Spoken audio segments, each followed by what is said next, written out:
Helen, I think you're okay to start again, please. Fabulous. Okay.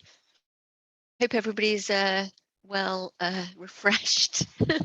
So welcome back to the next part of our IFAB event. We're going to be talking about stewardship with the lovely Ruth O'Hanlon. So Ruth joins us now.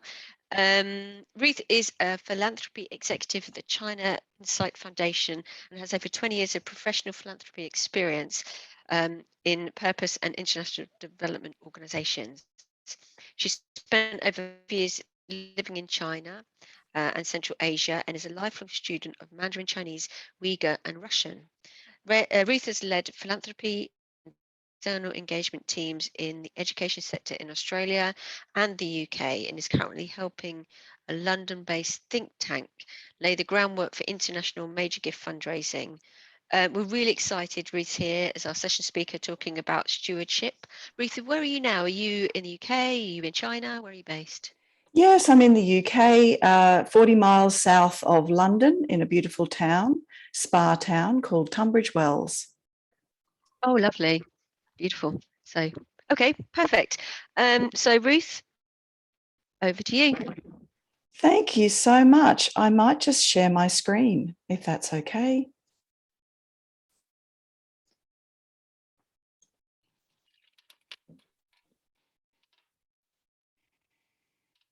I hope that that works for everybody, if you can see that. That's perfect, Ruth. Thank you. Oh, there we go.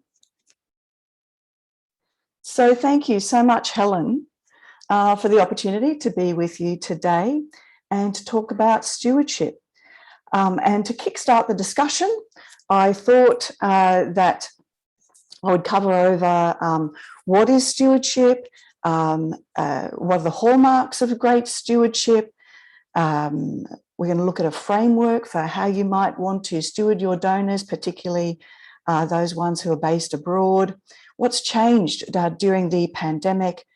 And we're going to look at a little bit of some great examples of stewardship during this time. And then we'll hand over to you for some questions and for the panel to discuss questions that you might have. So let's look very, very quickly at some definitions of stewardship.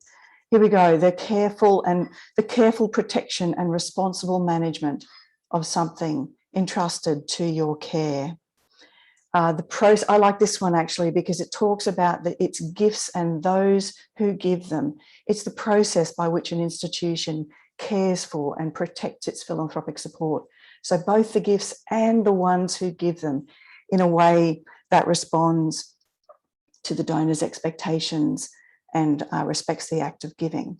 It also refers to the systems and methods aimed at demonstrating financial accountability, expressing appreciation, and reporting on the impact of philanthropic gifts. So what is stewardship? It's conducting a relationship. We've already spoken about relationships this morning in terms of cultivation. It's bringing donors closer. It's gardening. It's not major gift fundraising in the sense of hunting. This is gardening. It's the long game, cricket. It's the long game. It's donor-centric. Now, what isn't stewardship? It isn't just having an event. It isn't just sending someone a report. It isn't really about your institution either. And actually, it isn't rocket science. So now why does stewardship matter? Well, the work that we do as fundraisers is based on trusting, informed, communicative, mutually beneficial relationships. And a great stewardship program will enhance and build those relationships. When a donor makes a gift to an organisation, that gift kicks off a relationship, and it's a relationship built on trust. So the donor trusts that the money will be well managed, it'll be used in a way that is in keeping with their intent. And to steward that relationship and the gift is to make sure that we don't squander that trust that has been built through them giving that gift. Now, good stewardship will do what? Good stewardship will bring your donor closer to your organisation. It will foster loyalty. it will also help you to understand your donors' interests and their disinterests and their motivations and their aspirations. It'll help you to know what to ask your donors for. And it'll bring them closer so that they are, in fact, ready to be asked. So great stewardship practice, shall we say, it grows and it's built on great relationships with our donors.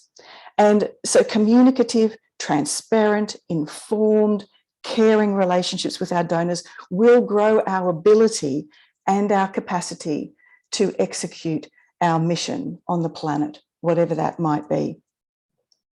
Now, the hard thing happens, or the slightly challenging thing happens, is when we come to think about the how. How do we do this? How do we give our donors what they need to feel valued, to feel appreciated, to feel involved, to feel loved, to feel valued and seen and understood? Now, a framework I've used to build stewardship and donor relations matrices, or a program of activity, is the framework which I call the 5 languages of donor stewardship.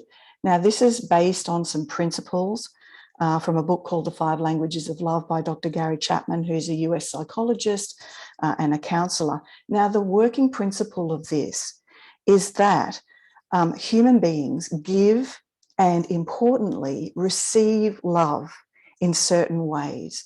And thereby they're going to feel connected, appreciated, seen, understood when they are giving and receiving love in these ways. Now, this is the basis of the 5 languages of love principle, and a donor stewardship that speaks these 5 languages of love, we might say, translated into the 5 languages of donor stewardship, is going to result in a donor who feels valued and seen and understood and loved, and they will give again and more and indefinitely, and they will know that their gift has made a difference, which is what donors wish to know. So as we look through these, you can see I've put here the 5 languages of donor stewardship. Now, let's think about how this might translate into our donors who live abroad. How can we reach out to them using these languages? Some of them, as you can see, is easy to do from abroad, but what's the most difficult thing to do from abroad? And as we think about these, think about your organisation's what we might call stewardship or donor relations matrix, and are you touching on all of these as we go through? The thing is that, as we know, our budgets are limited. We can only do a certain number of things. We can't do everything. And sometimes you will get people further up in the chain who say, well, why did we do that thankathon and send the thank you cards? You know, do we have to do that again? That cost us a lot. You know, I don't like those cards. I just throw them in the bin. But the thing is, it's very valuable to some people. So when we think about quality time, that's about events, visits, even phone calls, so that the donor feels like you have spent some time with them and seen them and heard them. That appeals to some people. It doesn't appeal to others. There are some people you will never get along to an event. You just won't. They will never darken your door. So we've got to reach out to them in different ways. Physical touch is another language of love, we might say. People like to touch. Give your donor a hard hat tour of the new building. Bring them onto the site. Help them to meet the recipients. Shake the hand of the researcher. Look down the test tube. Come and touch the sandstone at your university. That's what people want to feel connected. Physical touch. Words of praise. Now, this is one of my favourites. I call it the grandma or the mum told me I needed to write a note principle. So this is about thanking people, particularly thanking people, using words like generous and thank you in your communications. People like words of praise. Now, I've got a little example here. I love these, so I'm going to read this one. This fills up my, my appreciation tank when I read something like this. This is from one of our goddaughters. Her name is Lois, and their mother does a very good job of always getting them to write a note. Now, she turned 16 the other day, and I keep this stuff, I keep this stuff forever. So she says, "Dear Auntie Ruth," she says, "thank you so much for the hand cream, chocolate and bracelet you gave me for my birthday. You guys have such amazing taste." This is what she says to me. I love that. "I've been wearing the bracelet every day, and I'm glad," insert name of school, "hasn't noticed, because we're not allowed to actually wear bracelets at school. And I feel like these past couple of years have been a little crazy, and I hope we can begin to see you more regularly again soon. Love, Lois." So that makes my heart sing. I love that. I'm going to keep that forever. And see what she did. She didn't mean to, but she said thank you. She told me what she's doing with the gift. She praised me, and that fills up my tank. Handwritten notes are a great way of personalizing thank you letters. They're warm and they're engaging, and they make the donor feel special. So writing a thank you note, good first start, good first step of stewardship. So storytelling, those donor reports that are can be so time consuming, but wonderful. Words on a page, that really, really appeals to some people, as well as reporting back on the impact of the gift. Acts of service. This is slightly harder to put into words. How could you do this? It goes both ways, actually. It's donors wanting to do you a service, as well as you wanting to provide them with a service that they couldn't get elsewhere. What's happened is, say, free wills in the charity sector certainly have exploded. Free wills and online wills, providing that service to people, has exploded over the last little while. Giving your donors an opportunity to serve, so those volunteer opportunities is a great idea. An estate planning seminar, or come and help us clean the gallery, we haven't been in, come in and do that. So giving them opportunity for service, as well as giving them something that they need, is good. Now, gifts is the other one that I absolutely love. Giving gifts. When I get a gift, my love tank is filled up. I don't care what it is. It's a pen, a little calendar thing, a bookmark. I don't care. Like, give it to me. I love those things. But we know that for many people, this is not their primary love language, and they think that you're wasting money. So should you wipe that off your budget for the next year? I would say not, because that really appeals to some people, and they feel thanked, and they feel seen and loved and appreciated. But these are, inexpensive gifts, small things, but those that mean a lot. Things that create a memory or give somebody a memory. Lucky door prizes at an event. We once ran an event that was a focus on the research into climate change. Actually, it was for our Global Change Institute at the University of Queensland, and we put on instead of like flowers, we put mini terrariums on the table, so little tiny terrariums, and we gave them away at the end of the event as lucky door prizes, and they were an absolute hit, those mini terrariums. People have still got those mini terrariums, and it's a reminder of the research. It's a reminder of what they did and what they experienced and what they learned. That's what a gift does. The other day, I received a mooncake sent to me from Hong Kong because it was Mooncake Festival. Dave talked just before about knowing the context and what's going on abroad in where your donor is. And I love that, because I've travelled extensively in Hong Kong and throughout Asia. I know about the Mooncake Festival. That meant a lot to me to receive that pineapple mooncake. One of our, at SOAS, one of our key prospects at SOAS, and a donor and a man who had done many things, an African man from Nigeria, from Kano, that region. We knew he was a very significant man. What can you give a man like that as a thank you gift to a man who has everything? What we knew was that he was a massive Arsenal football club fan. So we went over, we got a scarf for him. And so he now wears that Arsenal Football Club scarf, loves it. A simple thing, but he's reminded of us. So these are the types of, this is a framework that you can use when you are thinking and planning your stewardship activity over a year. So the question is, should we do events online or virtual? Should we do that? How often? Who do we invite? Do we really need that takeaway kind of goodie bag? I think we do. Do we need to do the thankathon writing? Is it worth us actually making sure that that thank you note goes out within 24 hours of receiving the gift? Yes, it's important. A free will service, do we want to invest in that?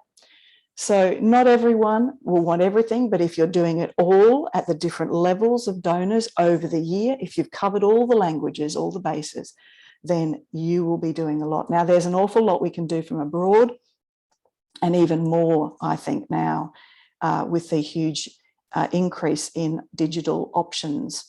So when physical distance is an issue, what can we do? Now, visit, this is back in the old days, but let's think about how this translates into the now. Visit and visit often.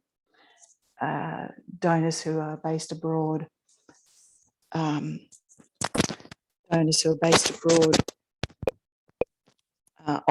often, I'm not saying this is completely the case in every single culture, but that face-to-face, that in-person socializing is really important.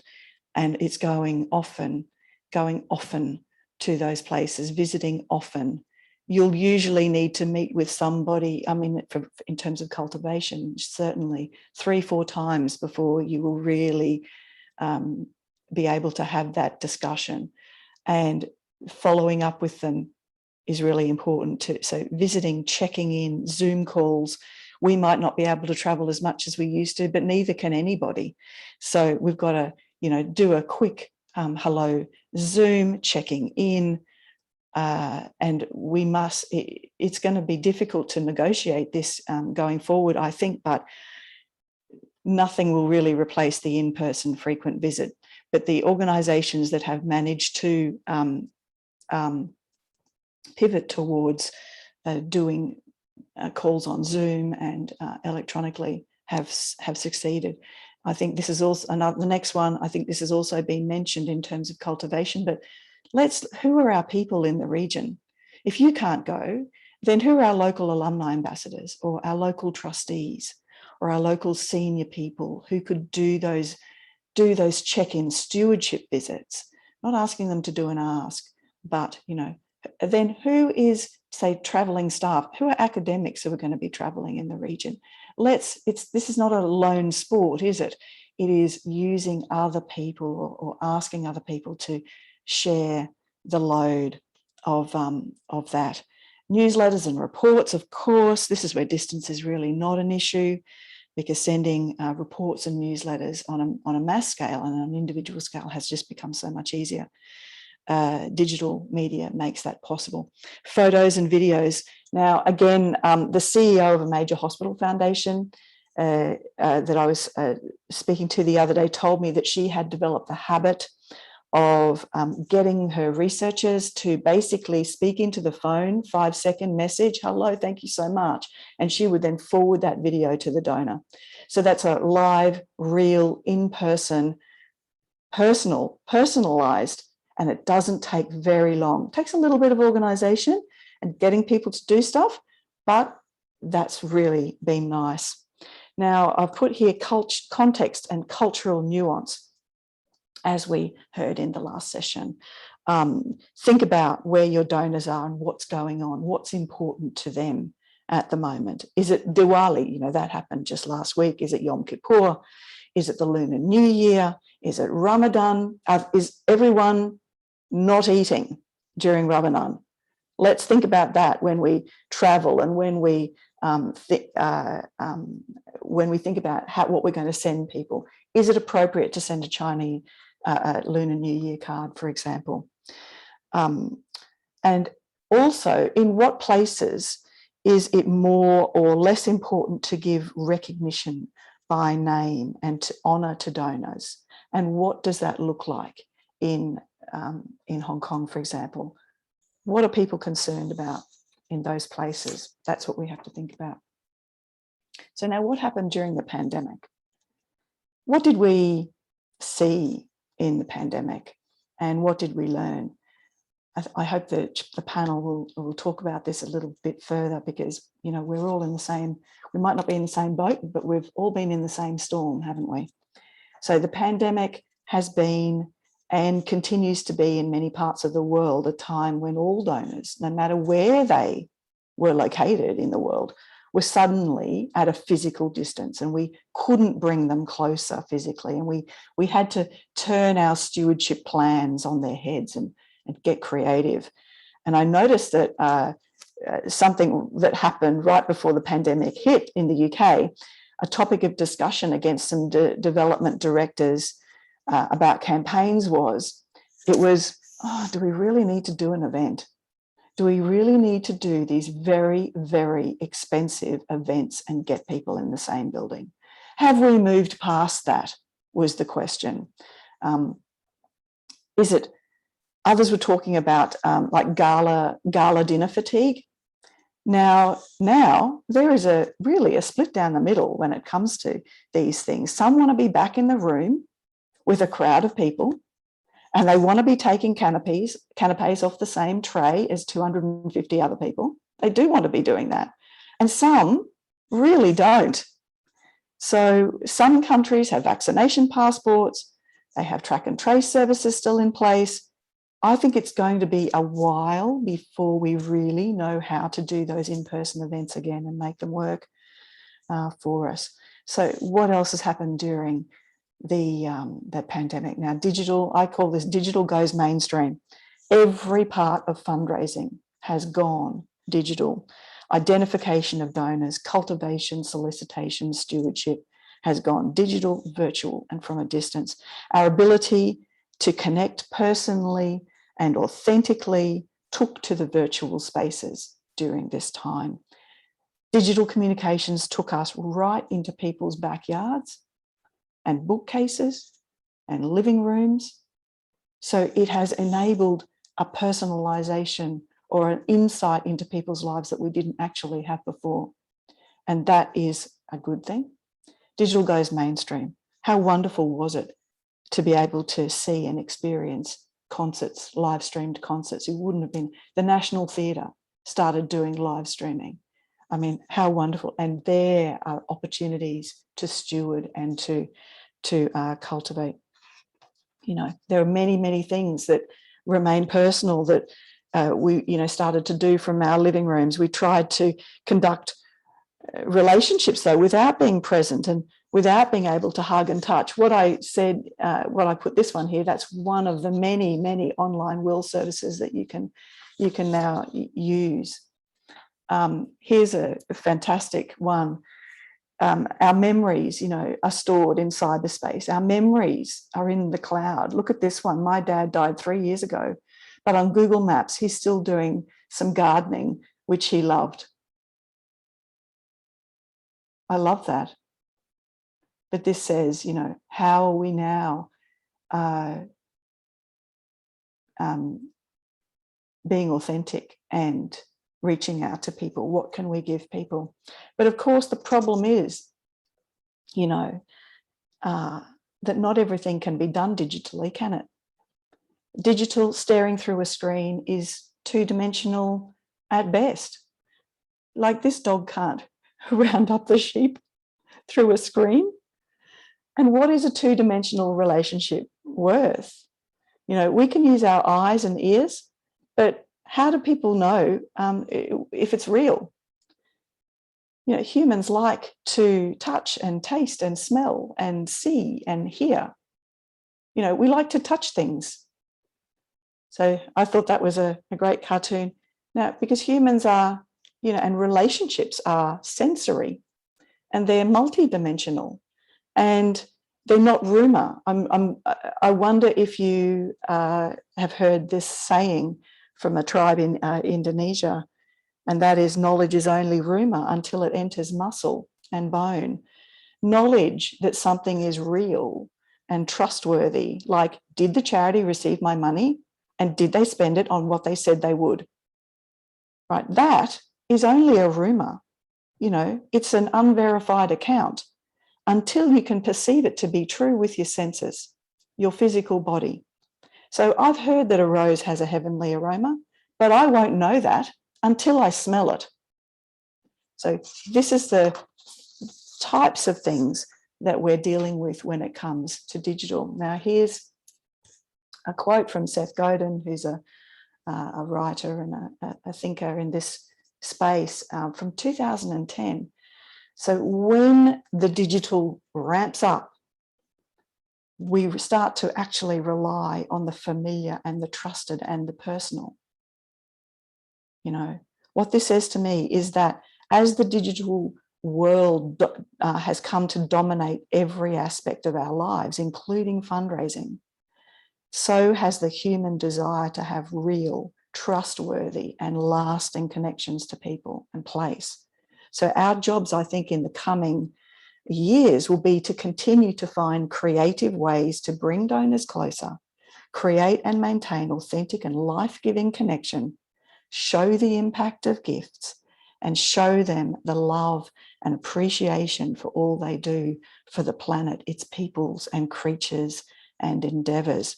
So let's have a look, finally, at some examples of stewardship and donor relations done well over the course of the pandemic, where distance did not prevent the human and personal touch.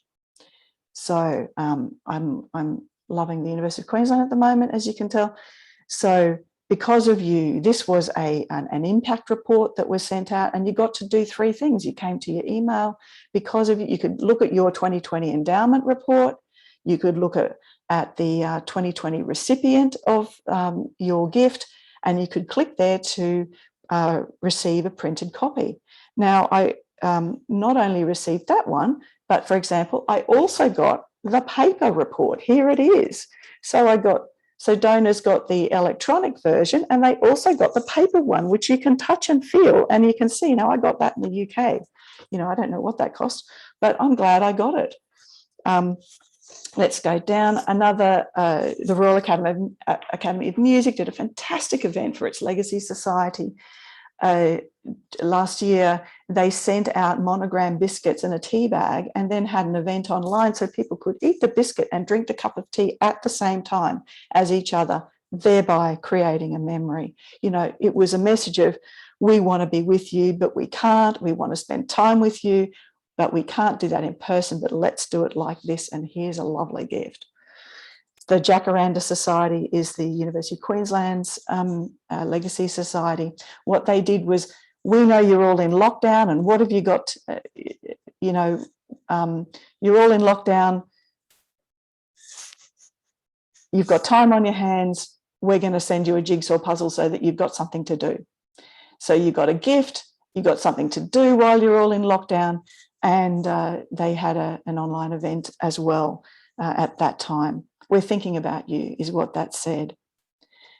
The other thing that has just come back into fore in the last little while is the telephone. So the number of schools and universities and organisations that basically said, we're just going to give you a call, see how you are, just checking in, and people have really seemed to appreciate that. So going back old school, pick up the phone. Particularly when people are home alone, it's been great.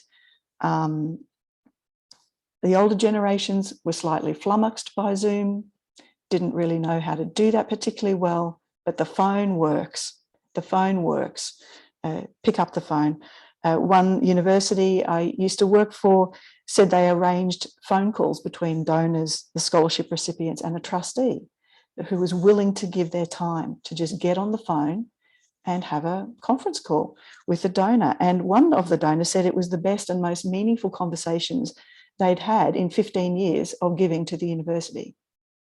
So the phone is good. So hallmarks of great stewardship: donors who feel valued and seen and understood, and institutions that thank, communicate, recognise, report back, care, close the distance, and importantly, institutions that can count on donors, especially during tough times. Now we're going to go to the panel. I'm going to stop sharing, go to the panel and have a bit of a discussion. Wonderful. Thank you, Ruth. That's really excellent. I love the bit about 5 languages of love. I think that's something to take out of it, because you kind of separate professional life and personal life, and I think that this kind of encompasses both. Actually, it's something that we can all learn from from taking bits of applying it to both kind of personal and professional lives. So again, we've had really good input from people and lots of chat going on. So the first question that we want to kind of address is from Sandra, and Sandra asks, when does the stewardship journey end and the donor recognition program begin? So when is that transition from the stewardship journey, and when does the recognition program begin? I want to put that to the panelists and give Ruth a little bit a break for a minute. Is anybody happy to take that first, or do I pick on somebody? Graham, off you go. Yeah, happy to reply. I mean, in my view, it's pretty seamless. It's a bit like the cultivation phase. You are continually stewarding your donors, and you also are continually thanking them. And by thanking, you continue to steward. So I see it as a continual process, and it's something, cultivating. I know one's to become a donor, one's when you're a donor, but a person who gives will hopefully give again. So in a sense, you're recultivating, you're re-stewarding, you continue to thank. It is a seamless, continuous process. And it goes back to that very first point that Louise made about relationship building. It is all about relationships. Some people do not want to be stewarded on a daily basis. Other people want to be stewarded very, very regularly. And as you get to know them, there's a fine line between junk mail and keeping in touch. And I'll never forget my first visit down to New Zealand. We had a small dinner. This is 15 years ago, small dinner in Wellington. And I was then going on up to Auckland to stay with one of our old boys. And at the dinner, as I always do, I gave them each a very small little gift just to say thank you. And I'm sure we'll talk about that later. I then jumped on the train. I went and stayed with him, and he said to me, Graham, you're very clever. And that's not a good sign when someone says that to you. I said, what do you mean? He said, by giving the small gift and the dinner, which we didn't charge them for, you have created an expectation for me to give, because he wasn't a donor, he was just an alumni. You've created an expectation for me to give you something. I said, I hope I haven't offended you. And he said, absolutely not. So you always say thank you before you ask, don't you? And that's the process through. So to me, it is seamless, but depending on the relationship, there might be an amount of seamlessness that flows from each person. That's a good point. Raising that expectation, I guess, and kind of raising the bar, I suppose. Arno, do you want to add to that? Yeah, well, I think it's really linked, and sometimes I think stewardship is essentially about impact, telling your donor how his gift or her gift has made a big impact. And sometimes in showing the impact, you're actually both in the stewardship and the recognition.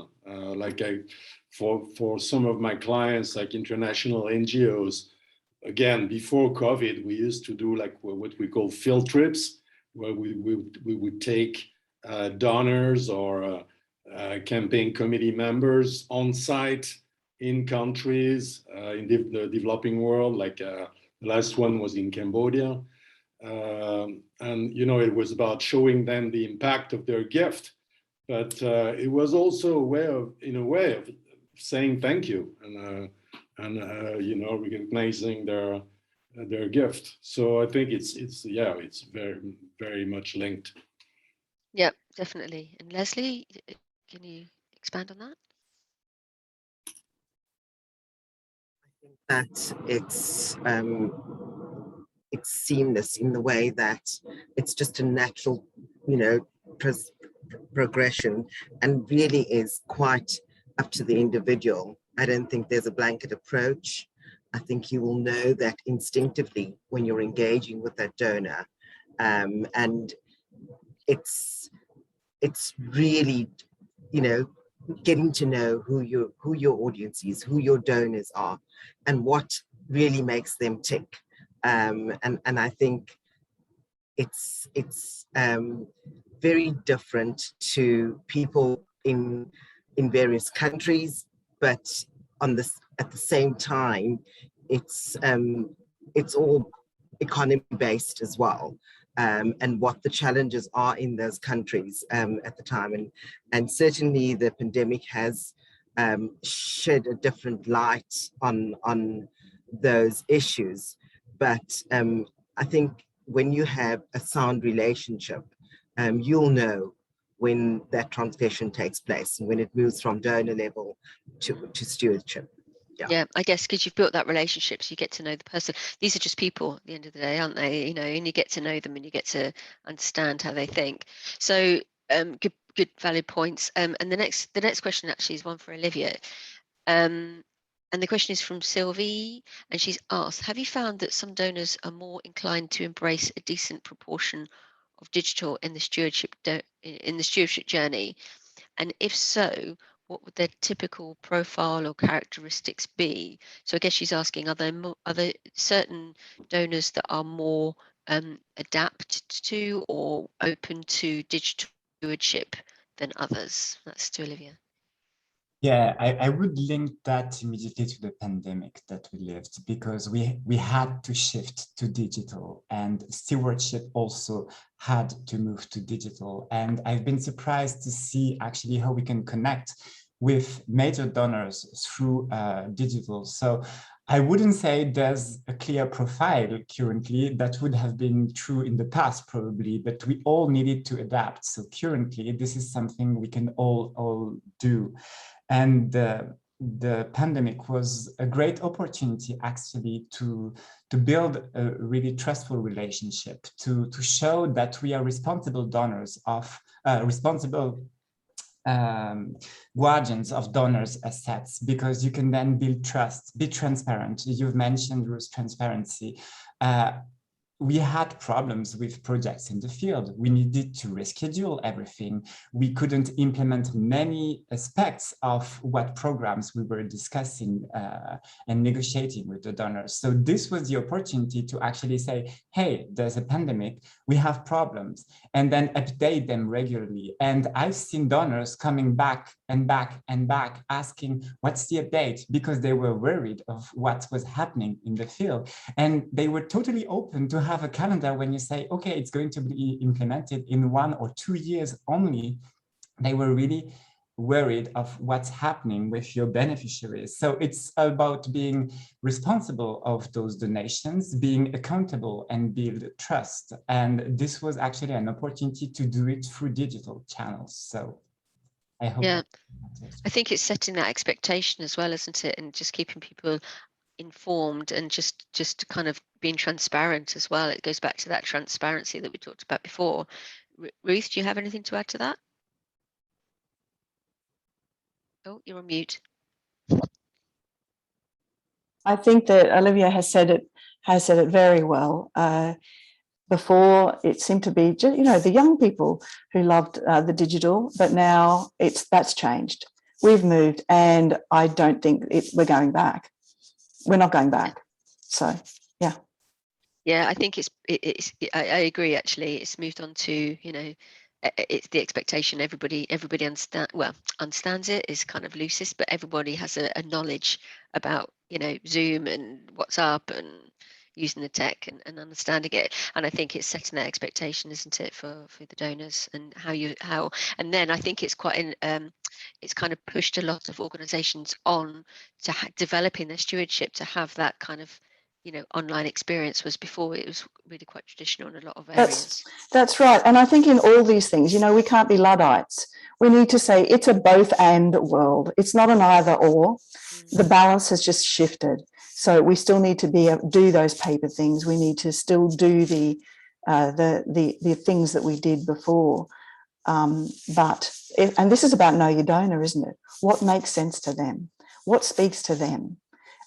We need to know our donors. This is an opportunity to get to know our donors better and figure out what makes sense to them in terms of transparency and what are they using. But the mass stuff, we've gone digital now. Yeah, agreed. Yeah. Actually, that leads me into the next question from Kristen. And again, this is to everybody. She says that they work with marginalised populations and they don't have, so sometimes it's not really appropriate to have direct contact with major donors or to, you know, to have that sort of type of exposure. So really, to the panel, what would you suggest as an alternative to creating the impact that's necessary to tell the story? And maybe I'll put that to anybody that wants to take that on first. No. Maybe I'll put that to Graham first. I didn't put my hand up because in schools it's probably less relevant. You know, the previous question in terms of, yes, digital will play a part. I'm a bit of a jump in the car and go and do something rather than pick up the phone.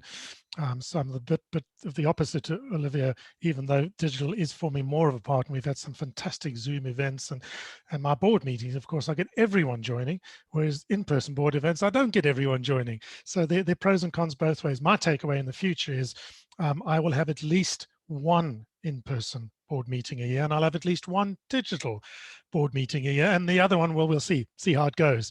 But I think, yes, where you can't get out and see people, it's a case of being creative. We spoke earlier about the opportunity to bring in others within the organization or others within your wider family to operate on your behalf, to connect on your behalf. That might be a way, but it's back to the case of knowing your audience, knowing your community. Yeah, I think that's the key, isn't it? Oh no, have you got any thoughts on making impact and telling the story when it's involving a sensitive subject? I'm not sure I have a specific example. I just want to go back to this thing with events and stewardship and recognition.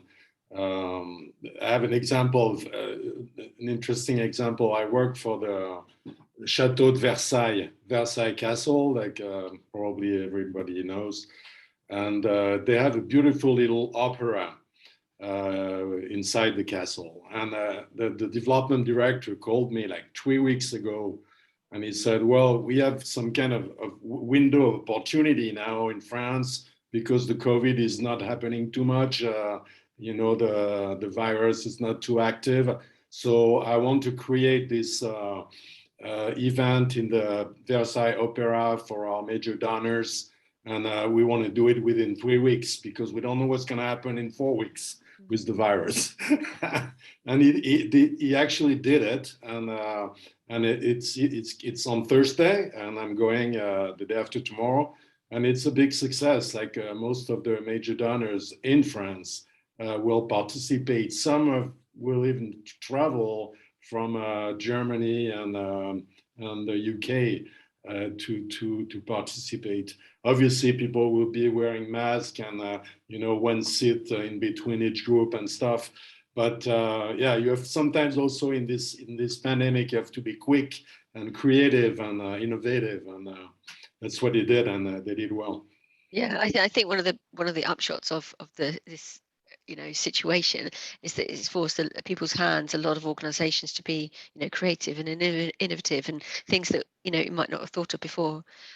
We do have a question from Sharon about advisory boards, but I'm just conscious of the time. We only have really 5 minutes left, and I think that's a bigger discussion. So Sharon, we're not passing it over. We're just going to put it on the CMY Connect to re-look at that. But another question that's come in from, I can't see, I'm sorry, I can't see your name, but they have a colleague that they would like to sorry, I have a colleague in a different country with a donor in that country. What would you briefly suggest or advise that they cover when they talk to the donor in your absence? So she can't be there to meet the donor, but she has a colleague in that country that's meeting the donor. So what would your words of advice be? And I'm just conscious we've only got a few minutes left to discuss this. I'll put that to Leslie. I've been in a similar situation and grabbed the opportunity with both hands. I think if there's anyone that is keen to, that has your organization's interest at heart, and I'm hoping that the colleague that she's referring to is as up to date and in tune with what her organization is about, that she can have the narrative as clear as daylight to be able to convey that to the donor. But wouldn't it be nice to have tea with the donor and see and start that relationship, just to see where it is she or he is at, and perhaps this could be the start of growing something bigger and better. Right now, our organization has a UK Friends of Cape Town Opera, which is a group of people based in the UK that love Cape Town Opera. They are swellers. They reside both in Cape Town and in London. And so they spend the summers here and enjoy our operas. But we've, engaged with them and got them to a point where they really love the work that we do and the impact we have in our communities here in South Africa. But the fact that they're based in the UK makes absolutely no difference. We're in constant contact with them. We, when allowed, prior to the pandemic, we go over and we do concerts for them and their friends. And so we've swelled the pool of support in the UK, and we've always tagged that onto other international performances. So it doesn't cost us much more than, the cost of us just having the event in London, because we would tag the flight cost onto an international performance. And so start small, but always have the bigger picture and the big goal in mind, that you're there to start a following and a group of people that will love and support your organization. Great. Thank you, Leslie. That was a question from Hannah. I've seen your name now, so thank you for that. We've reached the end of our time. Thank you for the panelists. Thank you to Ruth for really interesting, insightful discussion on stewardship. Again, we're going to take another 10-minute break. So we're going to be back again at, it would be 11 o'clock UK time, so GMT, where we're going to be joined by Valentina, and she's going to be talking about prospecting. So please do come back in about 10 minutes. So again, you've got another nature break, go and make another coffee. All the questions, like I say, will be on Chaplain York Connect. So if we didn't get around to doing your questions, don't worry about it, or don't be too concerned, because we will be addressing them on CMY Connect. So please do go there. Yeah, I shall see you back here in about 10 minutes. Thank you to everybody, and thank you to Ruth for a really interesting session. Thank you.